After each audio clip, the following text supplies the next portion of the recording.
Assalamualaikum warahmatullahi wabarakatuh. Perkenalkan, nama saya Tika Nur Aziza dengan NPM 20010303003. Di sini saya akan menjelaskan materi tentang listrik. Baik, listrik adalah suatu energi, bahkan energi listrik begitu memegang peranan penting bagi kehidupan kita sehari-hari. Yaitu listrik adalah suatu muatan yang terdiri dari muatan positif dan muatan negatif. Arus listrik merupakan muatan listrik yang bergerak dari tempat yang berpotensi tinggi ke tempat yang berpotensi rendah, melewati suatu hantaran listrik. Biasanya, media penghantar listrik adalah salah satunya ialah media yang terbuat dari bahan logam, yaitu elektron bebas berpindah dari satu atom ke atom logam berikutnya. Sedangkan pada benda air, elektron dibawa oleh elektrolit yang terkandung dalam media air tersebut. Jadi sudah pasti ya, kita itu dalam kehidupan sehari-hari sangat membutuhkan listrik. Listrik bisa menjadi peranan pokok atau peranan yang sangat penting dalam kehidupan sehari-hari. Jadi kita mau menyetrika itu membutuhkan listrik, kita mau mandi membutuhkan listrik, jika kita pump airnya itu menggunakan listrik.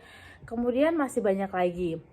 Kemudian arus listrik ini terdiri dari dua jenis, yaitu arus listrik searah dan arus listrik bolak-balik. Kemudian di sini ada yang namanya konduktivitas listrik. Konduktivitas adalah kemampuan dari larutan, logam, ataupun gas secara singkat semua bahan untuk melewati arus listrik.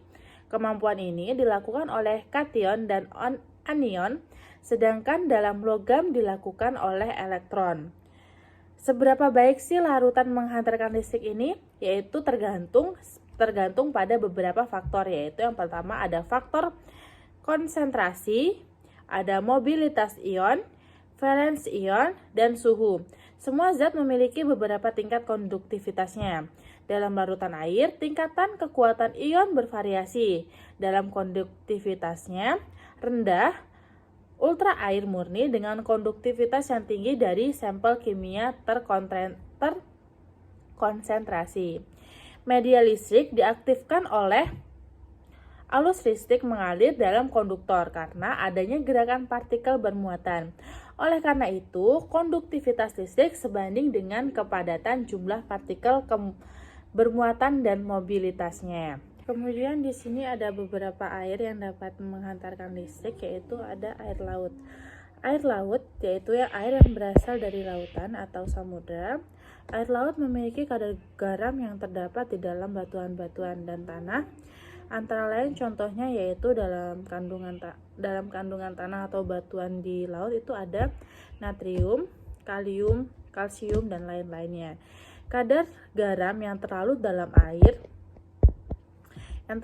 air tersebut dapat menghantarkan ion-ion listrik.